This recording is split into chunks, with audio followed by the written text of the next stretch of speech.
Turning service teams into dynamic spiritual communities. Part 4. Who are you? In this session, we're going to talk about your character. We're going to talk about who you are as a person. Because your number one job as a spiritual leader is not accomplishing a task. It is about becoming the kind of person that's capable of experiencing God and the kind of person that's able to help others do the same. One of the myths that was pervasive in the church for probably the last 2 generations was that a church would not grow in size beyond the depth and character of its leader. So, if a church was growing, it was because obviously the spiritual leader or leaders were people of dynamic faith and love and service to God, right? And if it wasn't growing, then the opposite was true. We now know after 2 generations of colossal church failures by leaders who morally failed that this myth is not true. Churches can grow for all kinds of reasons, including the fact that their leaders are simply talented, good looking, full of charisma, impressive characters, even if they have shallow roots and destructive personalities and broken spirits. But what we know is that no matter how big the church is, how beautiful, how amazing and impressive it is, it won't last longer than the depth of its spiritual leaders. If the roots are rotten, the foundation is no good. It will, sooner or later, crumble to the ground. That is why we're not aiming for applause, approval, or for others to be impressed by our talents and our charisma, our good looks, and our presentation. We're aiming for something quite different. And I want you to remember the definition of a spiritual leader that we're working from. A spiritual leader is someone who is able and willing to help someone else take their next step in their relationship with God.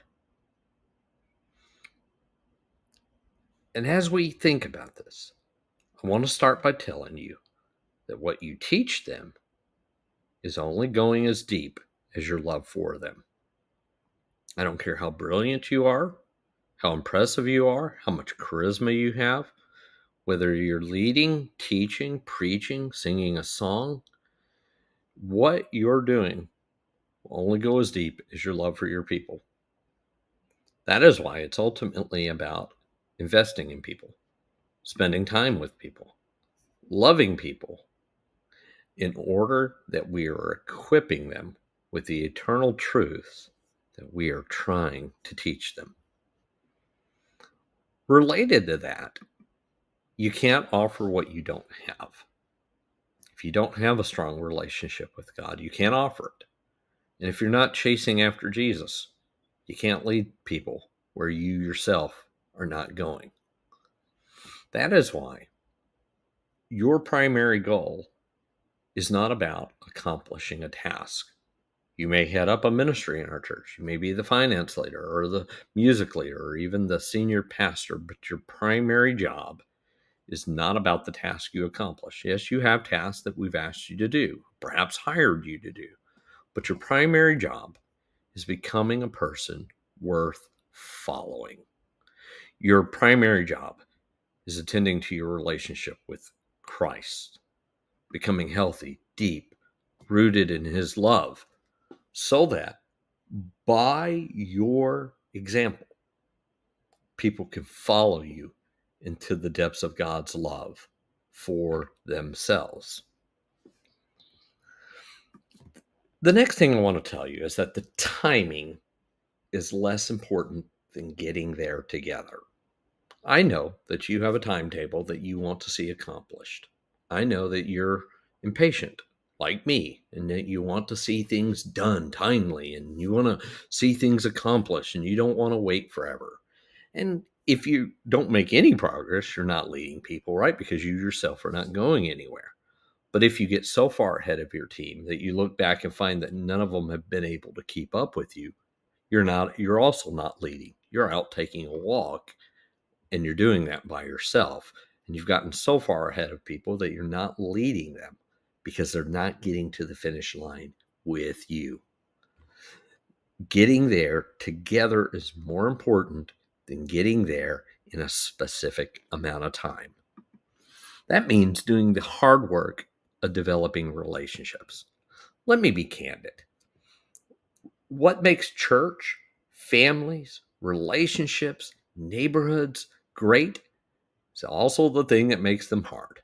What draws us to them is also what repels us from them. It's people. Guess what? It's the same people. The best people are also the worst people. The things you love about them are also the things that are going to frustrate you about them. Guess what? There's probably some folks thinking about you and me in those exact same terms. That means that we have to do the hard work of developing relationships, and that takes time. It requires patient listening. It means the meeting of minds. It means being together face to face. That's why it's not always your best strategy to simply send a text or pick up the phone. Sometimes you've got to sit elbow to elbow and face to face with folks if you want to do the hard work that building community really takes. Now, that also means working through conflict face to face. Some of you know I've told you I'm a coward. I don't want to face any conflict. I would avoid all of it if I could. But good relationships and a commitment to good relationships means we can't. It means that we've got to find ways to sit down, yes, sometimes with the people we disagree with most. But if we do, not always, because nothing in this world is guaranteed, but often, if we will sit face to face with the people that puzzle us most, perhaps the ones that are puzzled by us most, we can find solutions that are sometimes better than what either of us would have come with about alone. Lastly, it means doing this work together. We're not asking you to do the work of your team by yourself, even if you're hired to do your job. We're asking you to do this with other people. We're not asking you to go it alone. We're asking you to build a community that is a dynamic spiritual community, one in which you yourself will grow, they will grow, and the work of the kingdom will be advanced together. That is what we're aiming for. That is what we mean by turning service teams into dynamic spiritual communities.